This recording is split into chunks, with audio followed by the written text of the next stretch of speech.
கிருஷ்ணர் ஒரு மேத இந்த பூமியில வாழ்ந்த மனுஷன். அவர் அப்ப சொன்ன தர்மம் மதம் இல்ல, வாழ்க்கை. கீதை வழியா எத்தனையோ கோடி மக்களுக்கு வழிகாட்டின அவரை மிஞ்சின குரு யார்? பாதுகாக்கிறதுக்காக சமுத்திரத்துக்கு நடுவுல துவாரகா நகரத்தை உருவாக்கின அவரை விட பெரிய ஆர்கிடெக்ட் யார்? பார்க்கும் போதே அவர் மனசுல இருக்கிறத சொல்ற. அவரை விட பெரிய சைக்காலஜிஸ்ட் யார்? புல்லாங்குழல் ஒலியால பசுக்களையும் கோபியரையும் கட்டி வச்ச அவரை விட பெரிய வித்வான் யாரு? உடல் ஆரோக்கியத்துக்கான குறிப்புகளை சொன்ன அவரை விட பெரிய டாக்டர் யார்? தர்மத்துக்காக யுத்தம் பண்றது தப்பில்லைன்னு சொன்ன அவரை விட பெரிய வீரையா? வறட்சி பஞ்சை இல்லாம மக்களை பார்த்துக்கிட்டு அவரை விட பெரிய அரசையா? யாகங்கள் மூலமா மழையை வர வச்ச அவரை விட இயற்கையை புரிஞ்சுக்கிட்ட கிளைமேட்டாலஜிஸ்ட் யார்? அன்கண்ட்ரோல்டு ஆர்பிஎம்ல சுத்துற சுதர்சன சக்கரத்தை கண்ட்ரோல் பண்ணக்கூடிய அவரை விட பெரிய கைனடிக் இன்ஜினியர் யார்?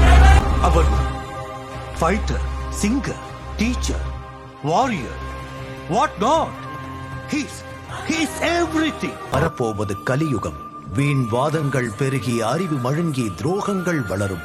களவு தர்மமாக பொய்யன் வாய்மையாளனாக மன்னன் கள்வனாக வாழும் யுகம் அது. அந்த யுகத்தில் கலியின் ஆபத்திலிருந்து காக்க உன்னிடம் ஒன்று தருகிறேன். இதுவே நீ அடைய வேண்டிய இலக்கிற்கான ஒரே வழி.